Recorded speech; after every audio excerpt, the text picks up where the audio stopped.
Kit ఒకే honeymoon లో సాధించావురా. నాకు 3 హనీమూన్లు పట్టాయి. Kit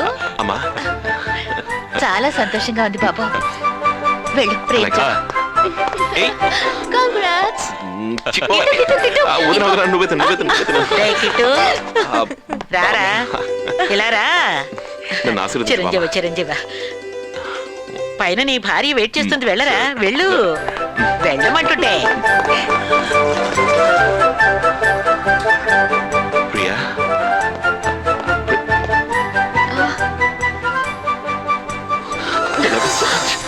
I love you so much. Thank you.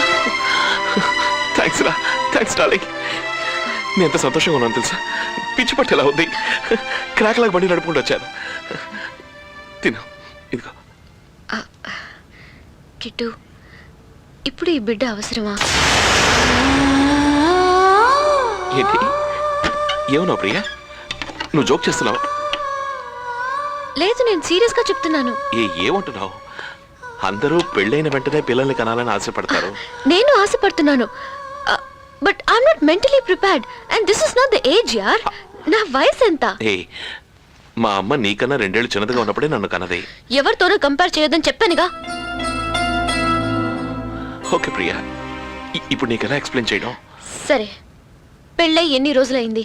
నీకు గుర్తులేదా? 4 నెలల 20 రోజులు. ఈ 4 నెలల 20 రోజుల్లో ఎన్నిసార్లు గొడవ పడ్డామో నీకు గుర్తుందా? గొడవ పడింది మాత్రం జ్ఞాపకం ఉంది, సంతోషంగా ఉన్నది జ్ఞాపకం లేదు. సంతోషం సరే, ఇప్పుడు మనం గొడవ పడడానికి బిడ్డకి ఏమిటి సంబంధం? సంబంధం ఉంది.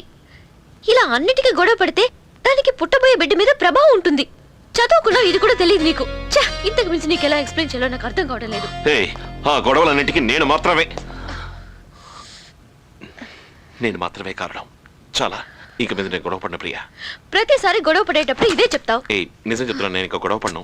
కిట్టు, నీ మీద ఒట్టేసి చెప్తున్నాను. ప్లీజ్ నా మీద ఒట్టేయకు. ప్రియా, ఇప్పుడు నన్నేం చేయమంటావు? మా అమ్మ, అన్నయ్య, వదిన, చెల్లెలు ఎంత సంతోషంగా ఉన్నారు తెలుసా? వీధి అందరికీ స్వీట్లు వచ్చి పెడుతున్నారు, పండగ చేసుకుంటున్నారు. నేను ఇప్పుడు వెళ్ళి అబార్షన్ గురించి మాట్లాడలేను. Please try to understand me. Stop it Kittu. మీ అమ్మ ఏమనుకుంటుందో, మీ అన్న ఏమనుకుంటున్నాడో, మీ కుటుంబంలో ఎవరు ఏమనుకుంటూ చేస్తున్నారో నాకు అనవసరం. నీ నిర్ణయం ఏంటో అది మాత్రం చెప్పు. నాకు నా బిడ్డ కావాలి. Do you understand? అర్థమైందా?